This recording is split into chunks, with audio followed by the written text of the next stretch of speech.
I got to Dominican, and the first person I met on campus was a young woman softball player. So she said, "Are you going to come to our games?" I go to all the games. I go to every intercollegiate home game that I've ever been at any school. I said, "Yeah." She said, "Well, we're gonna win the championship this year." I said, "You are?" "Yeah, we're really good."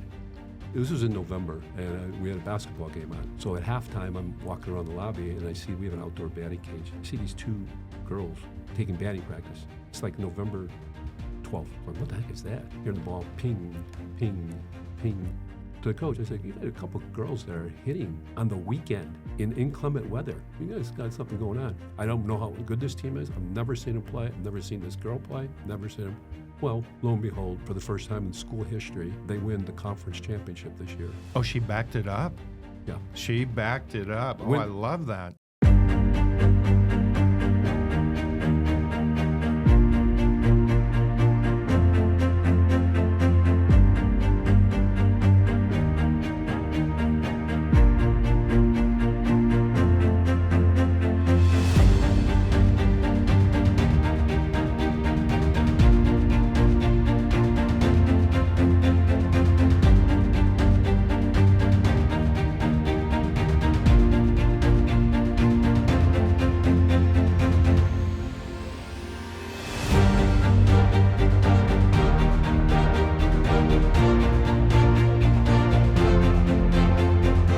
Welcome to the Living in the Zone podcast. I'm your host, ZoneCoach Jim Fannin. I've coached champions in life, business, and sports for 50 years with a proprietary thought management system that I discovered called SCORE. Every guest on this show has been in what we call a zone state, a purposeful, calm feeling where nothing can go wrong, and you're performing at your highest level. Today on Living in the Zone, we welcome Dominican University Athletic Director, Dr. John Planic. For the past 12 years, John has been the Athletic Director at Lewis University, a Division II school that has achieved unprecedented success under his direction. In 2017, he was named the NCAA Athletic Director of the Year. Let's get inside the mindset of college students, athletes across the country with Dr. John Planic. Dr. John J. Planic, welcome to Living in the Zone. I'm so fired up. You and I have been friends for a long time, way over a decade, maybe longer, and one of the top educators of young men and women throughout the country. I love talking to you because I get some insight on what students are thinking, what parents are thinking, and what the college coaches are thinking. So, John, what an illustrious career. You know, I look at your dossier and resume, and I'm like, this guy had to study quite a bit to get Doctor of Philosophy, Culture, and Educational Policy Studies. I'm not even sure what that is. I'm not either. You're not But I was in the classroom, so I got credit for it. You got credit. You've got a Master's of Science in Sports Administration, Bachelor of Science Management, Political Science. I mean, you're definitely well educated. But the most exciting thing for me is you're now educating young coaches, seasoned coaches, so many student athletes. We met when you were the AD at Loyola. I remember that day walking into Loyola, coaching all your coaches, and that's been a few years ago. Yeah, it was great. We were working with one of your proteges, and then I said, "Geez, this guy's pretty good, but I really wish we could have Jim." And then you said, "Okay, I'll come over," and started working with the coaches. That started a relationship, and it's been going strong for all those years. Really appreciate all the insights that you provided. And the side of coaching that I really taken a liking to or infatuation to is what's the difference that coaches can make, and can they make a difference? And my study, and from an academic side, has been, hey, what similar characteristics do the best coaches have? And you've seen it from a player's side. Hey, what all of these great players have, that's all similar. And then you've done that your whole career, drawn out those characteristics in each one of those great players, and then said to a player who's aspiring to that, these are some of the things that the great ones have. And so I've tried to apply that to coaching and saying, how is athletic director? And when I was first starting the career, my kids would ask me, what do you do?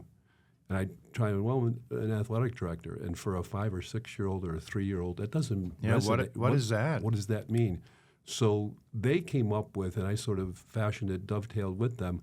Oh, I know what you do. You're the coach of coaches. And then I said, yeah, that's what I like to view myself as in these departments that I've managed. Is I'm the coach of coaches. Okay, if you're the coach of coaches, quite bluntly, what do you have for us? What do you got? What are you going to do? And as an athletic director, how are you going to make me better as a coach? So now, okay, that's a great question. What's my response to that? And a large part of my response is that you can be better as a coach. You can get better. You can develop your kids. And there's a certain way that you can do it. Obviously, the score system is one of those ways and one of those tools that you can have. It was associated with another positive coaching alliance. That's another thing that we've talked about for years, too. And I think that the combination of those two and really studying and the known quantity that you do with all your clients is there's got to be a desire to get better. If you don't have that, and it's hard to create that. I was talking to our staff the other day. We're talking about a staff member, and I said, I can't create in people the want to be here, right? So if you're a coach or a manager or a CEO of a Fortune 500 company, you want to have people that are driven.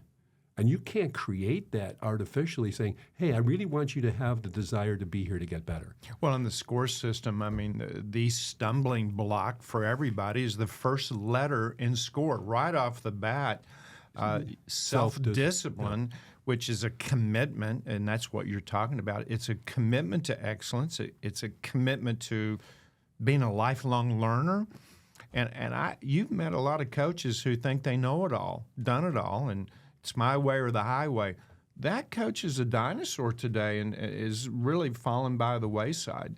I think the self-discipline to be better, the self-discipline to commit to solid routines, but the self-discipline to really help every kid on your team, not just the star, but the guy that may never play it, but just a few minutes, he may turn out to be, a world leader. And that's why I'm so excited to talk to you, because you have your finger on the pulse of the mindset of coaches in the collegiate realm, definitely across the country. And you've seen it at D1, D2, D3. You've seen all levels. You've been athletic director of the year. And so let me take you back to being athletic director of the year. That's a great award, an accolade. What was it like that year? That was 2017. That's a big honor. How did you deserve that honor? How did you get that honor? Well, I was nominated by one of my coworkers, and he said, this guy's pretty good. So he wrote a nice letter for me to the nomination committee, and we actually had come off some really good accomplishments at Lewis University. We finished fourth in the Learfield Cup, so out of roughly 235 Division II institutions, we finished fourth. The year after that, I was tempering people and saying, hey, we don't have the facilities, we don't have the background, we don't have the resources to finish that high. There's many institutions that are much more resourced than us, but we finished fourth. So I tempered everybody's expectations for the following year, and then we finished sixth. And then fourth and sixth, two top 10 finishes in the back to back is just an unbelievable accomplishment. And as always, the coaches do the yeoman's work of that. But I like to think that I played some part in that. So that type of accomplishment led to that accolade or that recognition. But that's 2017. That's right in the NILs coming in and the implementation of the portal. Yeah.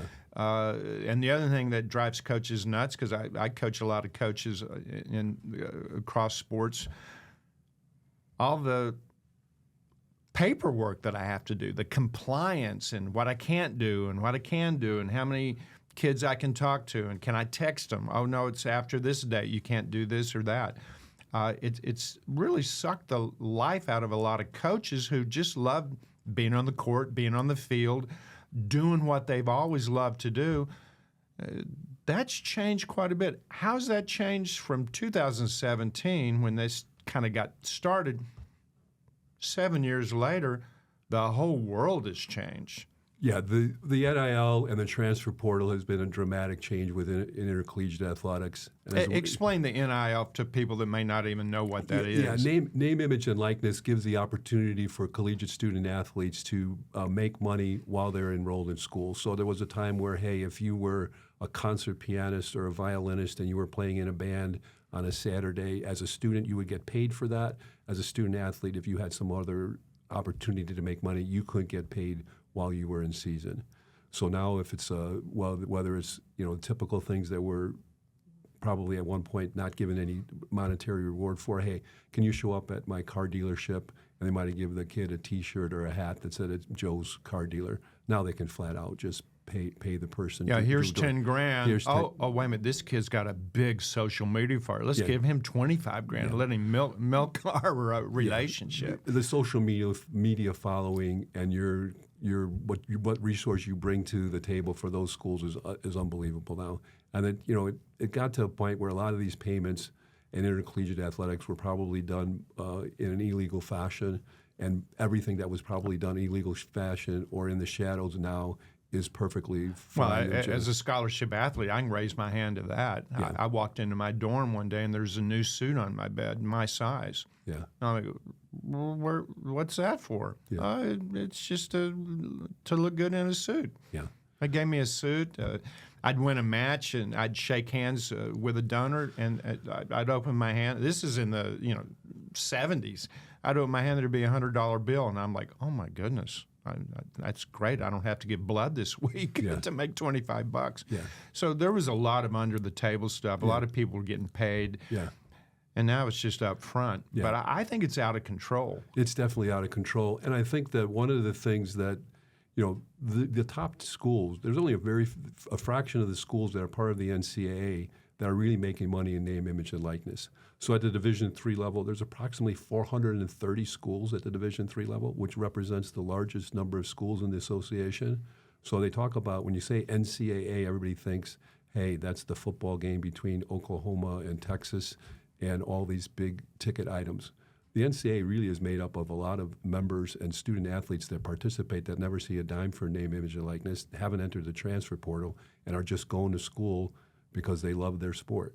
Now, are you seeing Division III kids getting into the portal? Yeah, the Division III transfer portal. I think I saw a study. There was 6,000 student athletes, but now for that could range from anywhere like, hey, I'm not enjoying my opportunity at this Division III experience, and I'm going to go down the street to another school or across the state to someplace else. It also could mean that, hey, I was first team all conference, and I now think that I deserve to get paid to go to school. At Division III, you don't get paid. Division II, you could get scholarships. In Division I, we had a gentleman at our school. I firmly believe this past semester, I firmly believe that he's a Division I player, and he wanted to leave our school, Dominican University, and pursue that. So there's a number of Division I schools that he was in contact with, and I think this young man is very, very smart, because you know where he's going to go play basketball next year? Hawaii Pacific, which is the Division II school. And I said to him, I may need to come and see you and see how you're doing. Yeah, I want to go with you. He needs a mental coach. I love Hawaii. Let me go. So he was at Dominican University last year, was first team all conference, very talented young man, great kid, love him, and entered the transfer portal. Had some looks, had some tryouts. Now, the whole portal, I just wanted for people watching and listen, the whole portal was designed, I believe, please correct me, where a coach can leave, but a kid can't leave. Yeah. The coach can go wherever he wants to go, but the kids can't go wherever they want to go. Right. Is that the main reason? Yeah, that's the main reason, and the NCAA felt that they were restricting the student athlete. And the other part, I always think that it gets a way to look at some of these things is to look at what the general student has the ability to do. So if you're going to Illinois and then you say, I want to transfer to Purdue, just as a general student, you're majoring in broadcasting or film at Illinois, and you want to do that at Purdue, you can go, no strings attached, whatever, go ahead. And then from a student athlete perspective, before it was like, okay, if you want to participate in what you do, you have to sit out a year. it'd be like telling somebody, hey, I'm a violinist and I'm going from Illinois to Purdue and I play the violin. Well, you can't play the violin in the concert band or in the orchestra. So they don't go. So they don't go. And so they'd say that was restrictive in nature, and then they brought up the fact that, hey, this coach has said that he's going to leave next year and he goes unrestricted to another school. Has the paperwork for a coach changed from 2017 to 2024? No. Compilation? No. I mean, the coaches were always in that proverbial free agent mode. They can do whatever they want, whatever they like. And so they wanted to have that free agency system, have the student athletes enjoy that type of freedom, which I don't think is a bad thing. The only thing the number of problems that's caused is it used to be, hey, if Billy didn't like his playing time at University A, say, hey, okay, you're a freshman, get over it, you'll play more next year. And the coach had this hope that, hey, he's going to work through these things.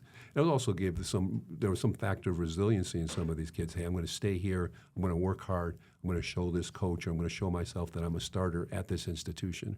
Right now you go, and if you're not happy with it, you may be gone at the semester. Forget about the end of the year. You know, self-discipline, I want to go back to that. It's such a big deal in the score system. It's the first marker. It produces cortisol, a stressor, kind of gets you moving, gets you going, gets you set in the right direction. Do you believe that the student athlete today, when they graduate, are they really prepared to go out and compete in business? Forget sports. You know, most of these kids are not going to play in the NBA. They're not going to play in Major League Baseball, and make millions. Which every kid that comes to us, oh yeah, I'm playing. I want to be top 10 in the world. I want to be number 1 in the world. Everybody has really high aspirations. Most don't make it. Are we preparing our young student athletes to be disciplined and really go out and face the competition that's going on in business and life? I don't think that we are, but I think that's also a societal aspect too. Not only in intercollegiate athletics, but from a societal standpoint, we're preparing young people for, talking about grit, resiliency, ability to bounce back, being told no, overcoming obstacles, overcoming setbacks. And are we setting up our youth of today to function properly in the world, saying, hey, everything's not going to happen. You're going to have disappointment. There's going to be things that you're going to have to overcome. And that's the beauty of sports unto itself. Yes. Success is getting back up one more time from defeat. Hopefully we get back better. Sports has so many life lessons that you can apply. And my tennis career, I'm still applying things I learned competing in junior tennis at 12, 14, 16 years old. But I'm really concerned about the mental wellness, not just student athletes, but just young people, high school, juniors, seniors, college. Don't go to college. Go to a trade. No, I'm going to take a gap year. That's a big deal right now. Yeah, really? Why are you taking a gap year? What do you want to accomplish? Are you seeing a lot of people taking the gap year where they're, I'm just going to go find myself and see if college is for me? Yeah, we don't really see that much because we're in the business of recruiting student athletes that have that drive and passion to compete in their sport. So if you give up a gap year, you're probably going to lose some of your skill development. But we're definitely seeing mental illness, mental health, mental wellness of student athletes, huge thing, probably the biggest topic in intercollegiate athletics over the last 4 or 5 years. And then each institution, then what are you doing to provide resources to your student athletes to address their mental health, their mental wellness? Talk to me as a father. I'm a father, and I've got a young student athlete, and she's a great tennis player, and she's ranked, and we're looking for colleges. What kind of advice would you give to a parent who we're concerned about the mental wellness? We hear horror stories with fentanyl and all kinds of things on college campuses, people dying. My next-door neighbor died of fentanyl, went to Iowa, went out and drank and never woke up. And no one knows how it happened, or it doesn't even matter. It happened, and she's gone. What do you say to a parent coming to your school? Are they in good hands? Yeah, I think that I'm always trustful of our coaches and the resources of the university because we're in faith-based institutions, and you like to think, and I do think, that there's an extra level of care there. But I also think that preemptively that I've always said that from 1 to 18, the parents are raising that individual and that child. So we get more or less, when they come to the college campus, we get more or less a finished product for the most part. We can still do some massaging. Is the finished product pretty good? Well, it depends. Yeah. Yeah, it depends. But sometimes you're saying, hey, this kid had this issue, this kid had this situation, and then I usually do some background and say, they had a lot of these problems and issues prior to coming to our campus. We inherited some of these issues and problems that they brought to our campus. Now, we have to address them. So we have to be prepared to address them. But a lot of this is in formation of child development is, hey, a lot of the things that you see, your personality, your makeup, your drive, is all going to be pretty much established by the time you hit college. It's not like there's some kids that go through a renaissance in college, but for the most part, I always tell our coaches, hey, you recruit a smart, talented, respectful young person at 18 at the high school level as a senior. Chances are when they come to college, they're going to be smart, respectful, and do well academically. It's not, we're not reinventing the wheel. Self-discipline. Self-discipline. If they have it already coming in, great for you. I tell coaches, get that kid who's a high achiever academically. Get that kid who's multiple sport athlete, because you don't have to worry about them. They have routines. Yeah. They adhere to routines, and they take instruction. Right. And the other thing is, here's the other thing. Coaches have limited time. You can't be spending X amount of time with one or two students and say, well, these are my problem children. I got to spend more time with them. Then you're taking away from the development of your team. So get kids that are going to go to class, achieve academically, and want to get better.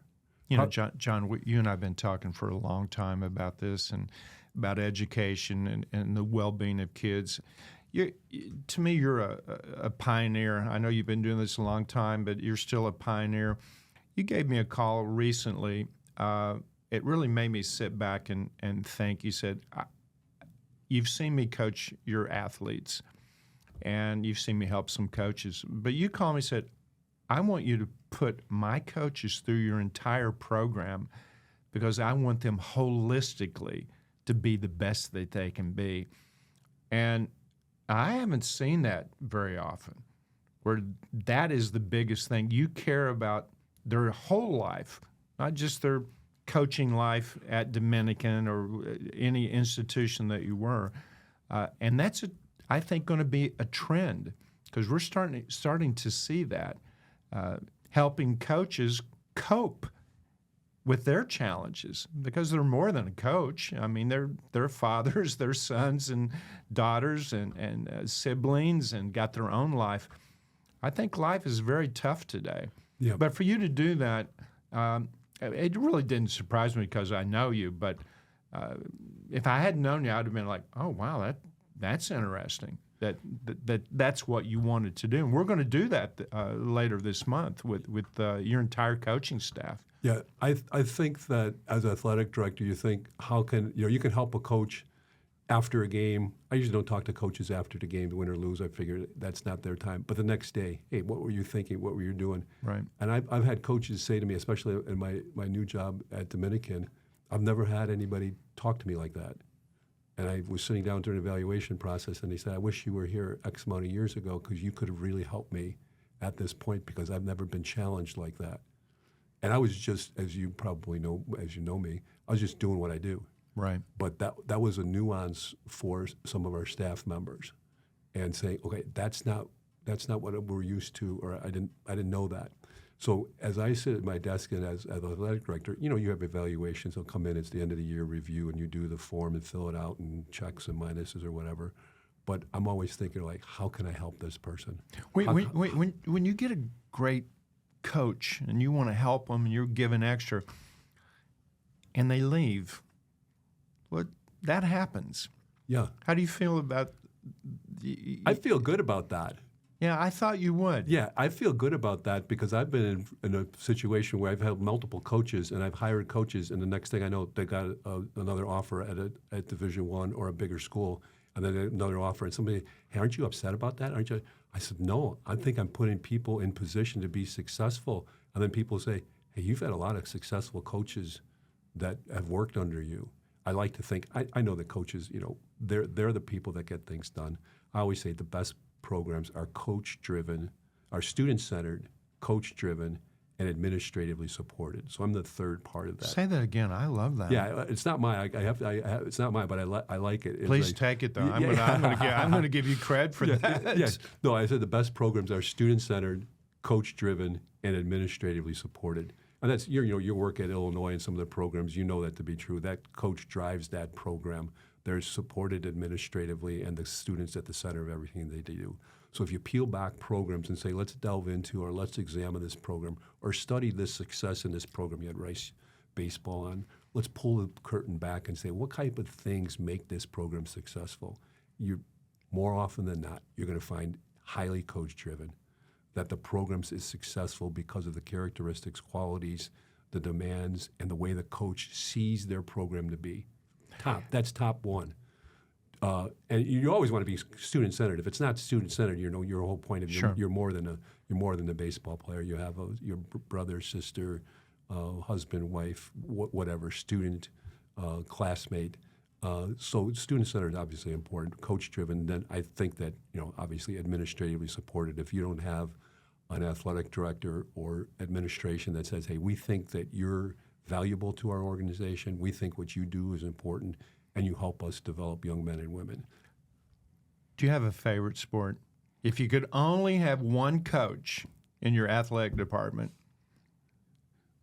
I don't know if you can say, maybe we do this off camera, Is there one sport you go, oh yeah, I love this sport? In general, or particularly at Dominican University right now? In general, and then now going forward, Dominican. Yeah, I participated in college in baseball, and I coached the highest level. I coached in basketball. I coached high school basketball in the Chicago Catholic League for a number of years. So I really enjoyed that aspect, and I enjoy the X and O component. Is sort of like the coaching that's involved in basketball. But I played baseball for a long time. I also coached baseball. So I think baseball is my favorite sport. Basketball I really enjoy. But at Dominican University, my favorite sport there, but hopefully people don't get mad at me telling stories out of school. But I think I shared this with you. I got to Dominican, and the first person I met on campus was a young woman softball player. And she said, first she wanted to know what she wanted to call me. She said, should we call you Dr. Planic? Should we call you Mr. Planic? Can we call you John? And I said, it doesn't matter to me. I said, a respectful conversation is just the only thing I asked. She said, okay, we're going to call you Dr. P. And Dr. P is what people had called me in my prior departments, so it was just like there was consistency in that. So she said, are you going to come to our games? And I go to all the games. I go to every intercollegiate home game that I've ever been at any school. I just do it. I said, yeah. She said, well, we're gonna win the championship this year. I said, you are? Yeah, we're really good. Oh, I like her already. Yeah, I can't wait to meet her. Yeah, and then so our she's committed. Yeah, so this was in November, and we had a basketball game on. So at halftime, I'm walking around the lobby, and I see we have an outdoor batting cage. I see these two girls taking batting practice. It's like November 12th. I was like, what the heck is that? It's kind of chilly out. Hearing the ball ping, ping, ping. Sounds good. Yeah, I was like, to the coach, I said, you got a couple of girls that are hitting on the weekend in inclement weather. You guys, you guys got something going on. I don't know how good this team is. I've never seen them play. I've never seen this girl play. Never seen them. Well, lo and behold, for the first time in school history, they win the conference championship this year. Oh, she backed it up? Yeah. She backed it up. I love that. They win the conference championship, and they go on to the NCAA tournament. And the entire year, I see her in the hallway. I said, put me on the travel list for the NCAA. Like it's January. See her in February. I'm on that list. I said, I'm going. I don't know. Are you guys going? I'm going to be in the NCAA. March. I'm going. You got me on that list? April. Well, May comes. I'm on the travel party list. You're on the list? That's exciting. We're going to the NCAA tournament. First time in the history of the school. How rewarding was that? Unbelievable.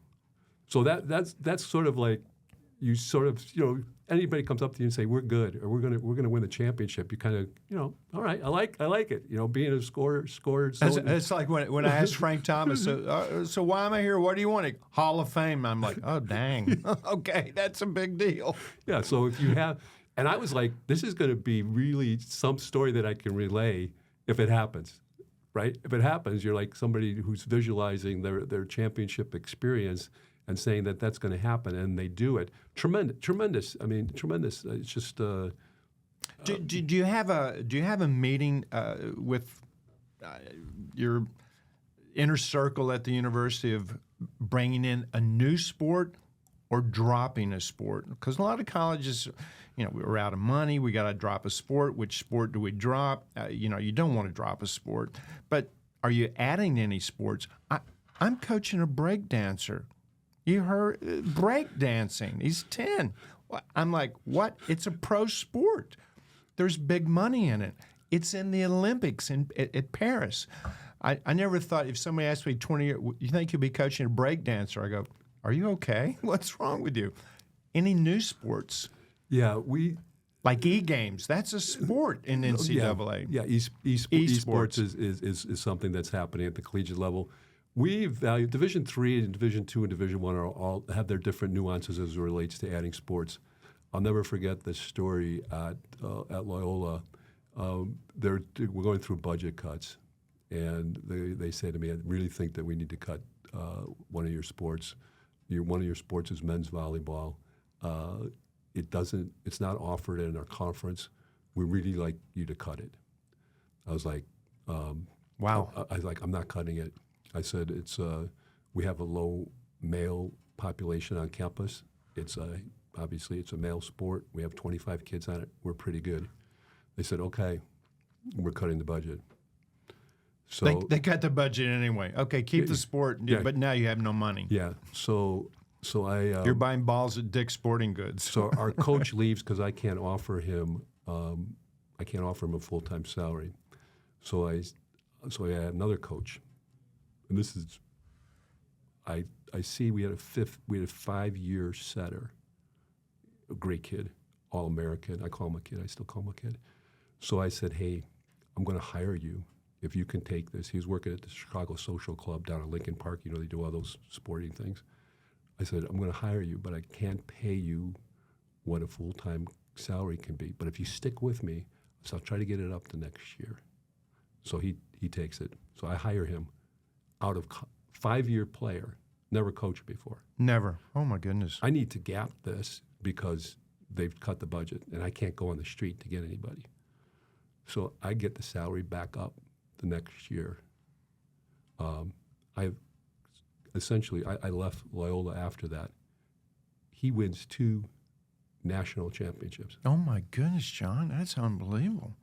Here's the downside. I go to Lewis. We're playing Loyola in the national championship. No way.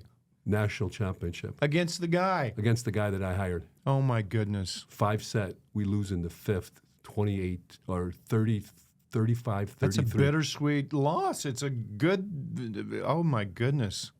That is amazing. Crazy. Full circle. Crazy. Yeah. Crazy. And they said, you hired somebody that never coached before. I said, I saw him 5 years. And, for a setter runs the volleyball line. He's the point guard. I liked him. Tough kid, was an All-American football player at Iowa. And I was just like, I like the kid moxie. He was you say, he's a quarterback on the floor. Sure. Or he's the leader on the floor. You have those all through. That's, in every sport. Yeah, Bill Russell, becomes the coach of the team. Lou Boudreau back in the day. But those were anomalies. But I was just like, hey, I don't have any money. I can't really get a coach. This kid's going to be great. Well, that's one of the things I love about you. You do look at people's score levels, self-discipline. How are they? Their concentration. How long can they hold it? And if they lose it, can they get it back? Optimism, which is crucial in everything, John. If you're not believing and expecting you can do something, then the answer is, well, you won't. And relaxation, and obviously there's enjoyment of meeting the challenge. Which one of those markers self-discipline, concentration, optimism, relaxation, enjoyment, of all your student athletes, is the biggest challenge for your coaching team, your coaching staff? That's a great question. And I think that it's different for individual kids. I really think that depending upon the individual, each one of those student athletes come to that team, the team dynamic, with a certain skill set. And they also come with, self-discipline, concentration, optimism, relax. It's a different level of that. Each one is different. But I think that the key to everything here, if you have all those levels being at your optimal level, you're going to be very successful. So let's figure out what you don't have, and let's figure out what you need a tweaking of. But, in student athletes, you're talking about maybe self-discipline as it relates to intercollegiate athletics at the Division III level. You're not going to be motivated by, hey, I got to do this because I'm getting paid $25,000, $30,000, or I'm getting a partial scholarship, a full scholarship. Hey, why are you doing that? I'm paid to play volleyball. I'm paid to play baseball. Right. At the Division III level, you're not. It's doing something for the love of the game. Hey, I'm going to school, and I really enjoy playing this sport, and it's an opportunity for me to do both. And again, at the Division III level, I've seen it this year. Obviously, it's my first year at Division III. The level, the skill level at some of these individuals is scary. And I'm like, I've seen Division II. I've spent 25 years at Division I. I was like, that kid could be a mid-major Division I tomorrow. So I think that self-discipline really has to thrive at the Division III level. How about the relaxation, worry? I walked into a fourth grade class and said, if you worry, raise your hand. They all raised their hand. I'm like, how's that possible? I couldn't believe it. I mean, stress runs downhill. We're seeing stress in third grade, fourth grade, fifth grade. We're having parents call us. My kid worries. I'm like, you're 7. What could you possibly worry about? And I asked that in a class, and I think my grandfather's going to die. I think my mom and dad will get divorced. I'm like, oh my goodness, I didn't want to ask any more questions. Have you seen the stress level everywhere you've been? Is it higher? Because I'm seeing it higher. Are you seeing stress being mismanaged and not managed? Yeah, I think you get back to what we talked before earlier about resiliency and coping mechanisms and how to bounce back. Like you always say, one more time than you've been defeated, coming back. Get up. Get up. And do we have those resiliency? There's whole books of studied about grit, and grit's a big thing 3 or 4 years ago. I still think it's a big. Resiliency is always big. How do we train that? How do we instill that? How do you develop that if you don't have it? So a lot of these things, I think that if you have them before you come to college, and your mother or your dad or your parents or your coach or a teacher have helped guide you through that, that's great. But if you don't, that's where you see you see stress come in. Yeah, that's when expectations don't meet reality, and now you have a negative reaction to it. We're seeing that. People are not handling that well. Everybody has high expectations. Everybody thinks they're maybe even better than they are. And then reality hits them in the face. We're seeing a lot of student athletes not handle that, negative self-talk, et cetera, et cetera. That's why we're excited about helping coaches deal with all of this. Because I think a college coach today is dealing with more things than a college coach 20 years ago. 20 years ago, it's, hey, it's my way or the highway. Where are you going to go? Yeah. You can't transfer. Now you're like, I'm out of here. Yeah. I'm going down the street. Yeah. I'm hopping in the portal and I'm gone, carrying their same challenges with them. Yeah, one of the things that I heard that they said, hey, the grass isn't always greener on the other side. That's a typical response to people that are looking for another opportunity someplace else. And I've heard rebuttals back from coaches and administrators saying, why don't you try watering the grass where you are? Oh, that's a good one. I'm going to steal that. You don't mind, do you? No. So water the grass. Water the grass. Put some sunshine on it. Little seeds of positivity. Yeah, and sprinkled. And the backlash from coaches are saying that they're dealing with this, and they're feeling, some coaches who have been free agent coaches, ironically, saying they're dealing with students that don't stay at a place, can't handle adversity, and the first time that they don't get the set play ran for them or a number of minutes during a game, they're gone. And we're not teaching. They said we're not teaching our kids how to compete. In a university level, are there mental health providers of the college that are helping all the students, not just student athletes? Yeah, I think that universities have seen that. The NCAA have seen that as well, that making sure that there's institutional support for student athletes through mental health or mental wellness. It's not enough. Yeah, there's not enough, but they definitely know that that's a hot button topic and making sure they provide it. John, if I can go back to the title of our show, which is Living in the Zone. As you know, I've coached champions in in business or in sports, but I tell everybody, you're more than that. A true champion's a great father, a great son or daughter, a great sibling, great with your own wellness. How's John Planic, not Dr. John Planic, how's John Planic doing in terms of living in the zone? I think the bonus is you're at Dominican, you can walk to your house now. Your wife's got to be extremely happy about that. But you raised 5 successful kids, and we got to give your wife a lot of credit for that. And you, acorns don't fall far from the tree. How's life for you now in terms of living in a zone state? Yeah, and thank you for bringing up my family because they're very important to me. And I think sometimes you like to have your success speak for themselves. So I always I caution myself about speaking for myself. I don't do a good job of it, and I'm reluctant to do that because I always think like, hey, you have to have your success stand on its own. But my wife has done a phenomenal job, as you know. That I think that's a true story, and I know it's illustrated so many times before me. Behind every great man or good man is a fantastic and probably better woman, and that's true for me. And I really, our ability to raise 5 children, and through a career that spans different institutions, different educations, and the time commitment that you have in intercollegiate athletics.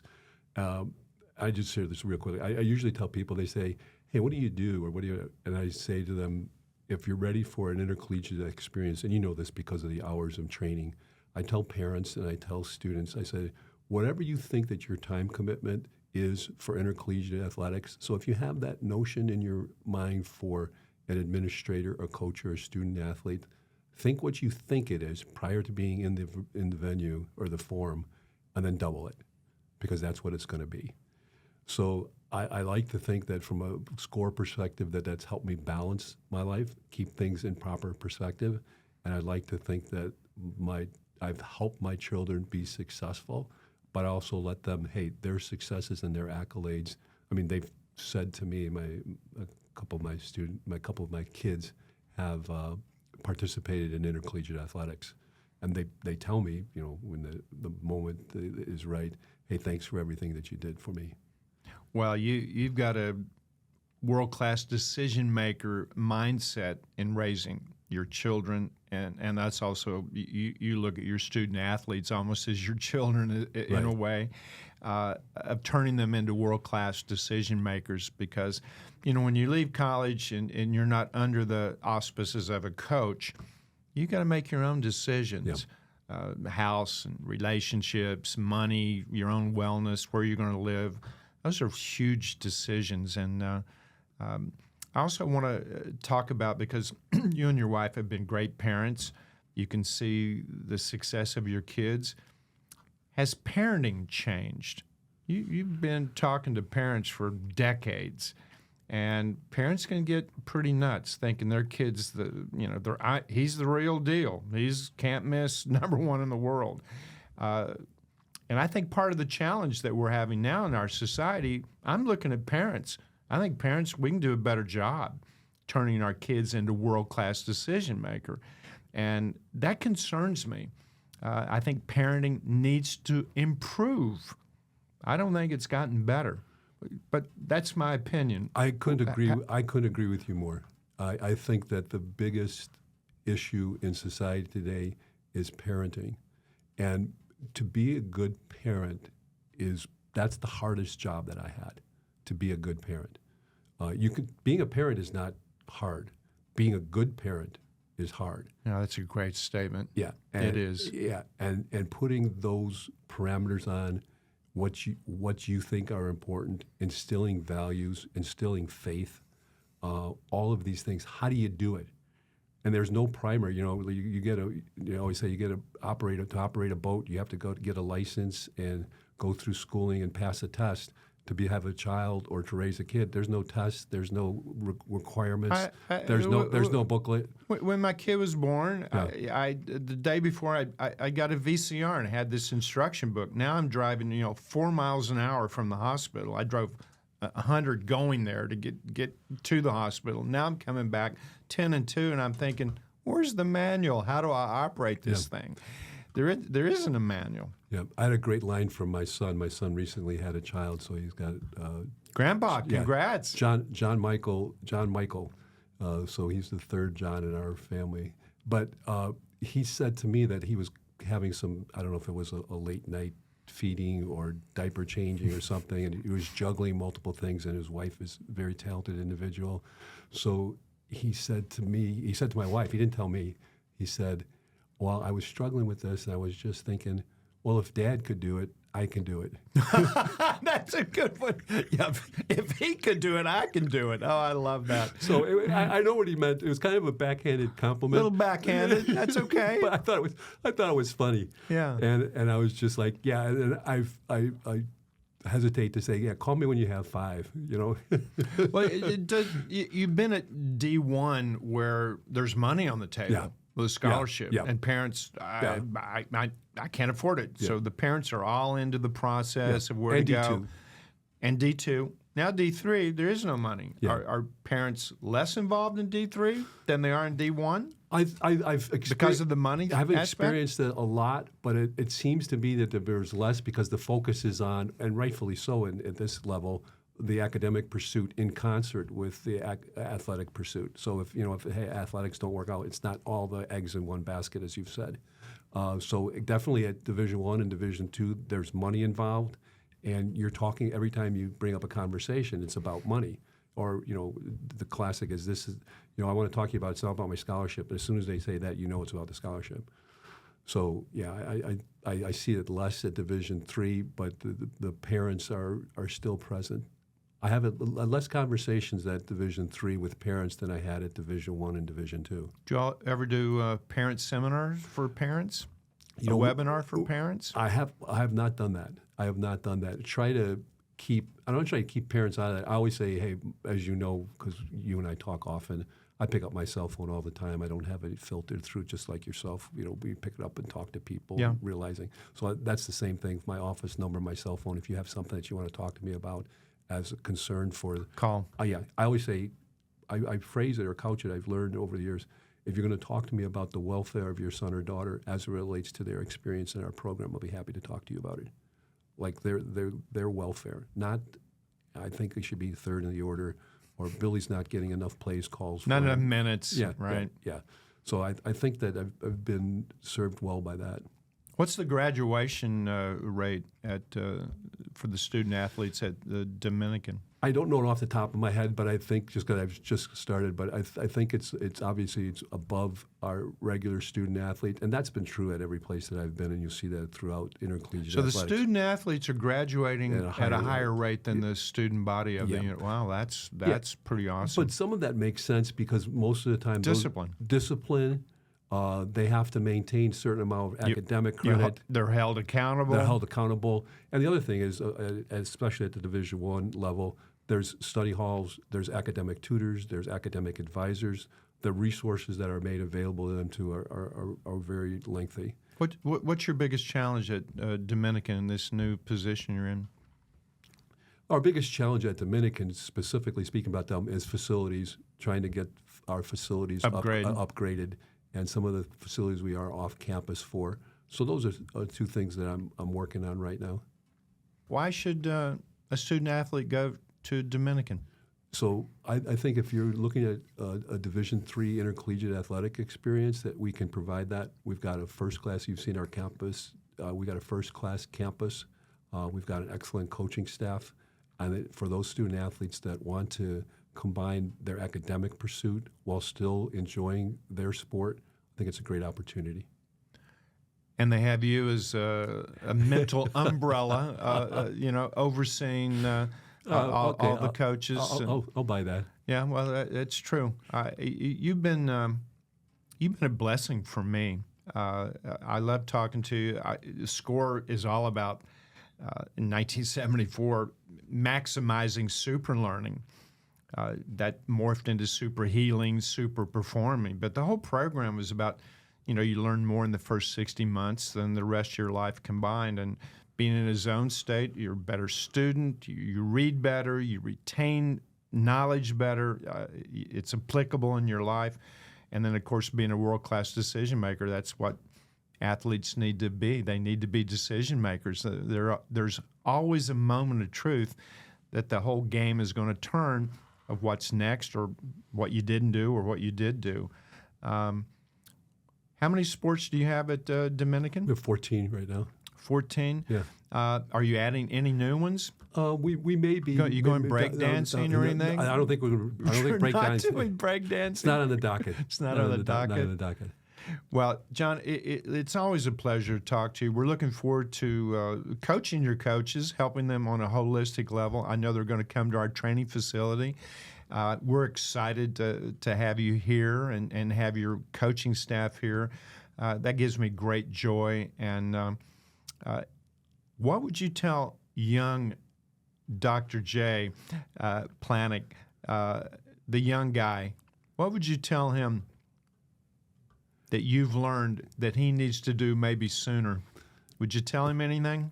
Any kind of advice you'd give him? I would think that I would say that don't worry about things, that there's plans that you have to let take place, and in God's hands, as a faithful person, to follow that more closely instead of saying, what the heck's going on, or why is this happening?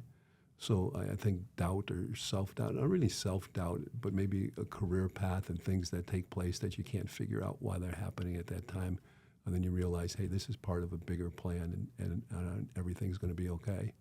I've been extremely blessed and fortunate to do what I've done for as long as I've done it in very strong institutions. I'm very fortunate and blessed with my family and everything that I've experienced. So I think maybe worry less, and it's not a bad worry, but sort of maybe that doubtful worry.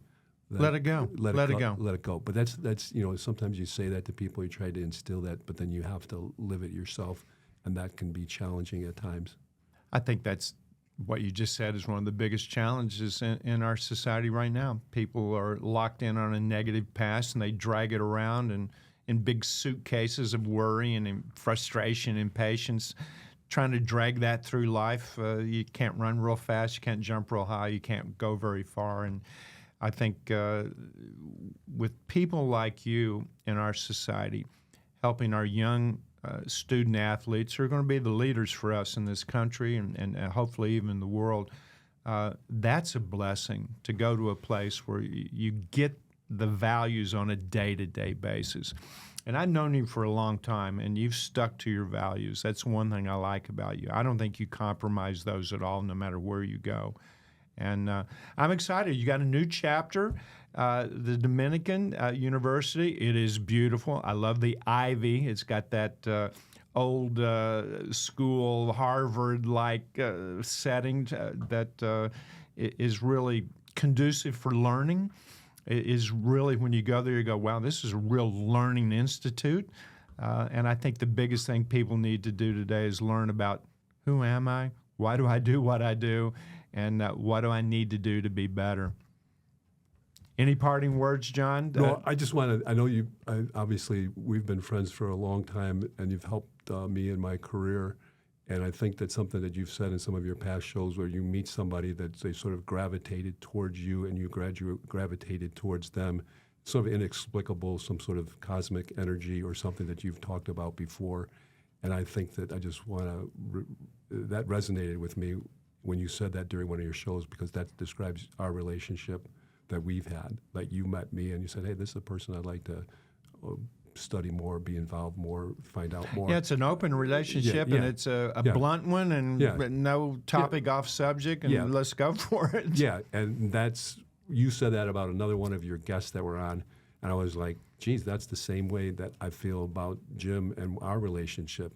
And so it's people that gravitate towards each other with a certain mindset or thought processes that attract each other.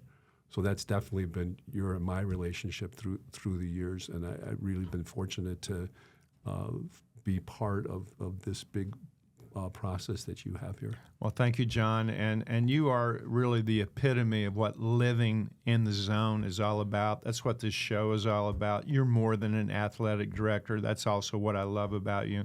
I'm looking forward to your next chapters in your life. And I believe I'm going to be coming to the university a night with Jim Fannin. We had one at another institution, so we're going to do something in the September, I believe. And I'm excited to come out and talk to the audience about living in the zone, not just playing sports in the zone. I look forward to it. Thanks, John. Great being with you, Jimmy. Always, I want you on my show. Thank you so much. Thanks for watching or listening to Living in the Zone podcast. Make sure that you subscribe so you can be up to date on all of our information and content. Go to ZoneCoach.com where you're going to learn more on how we can help you live your life, business, or sport in the zone.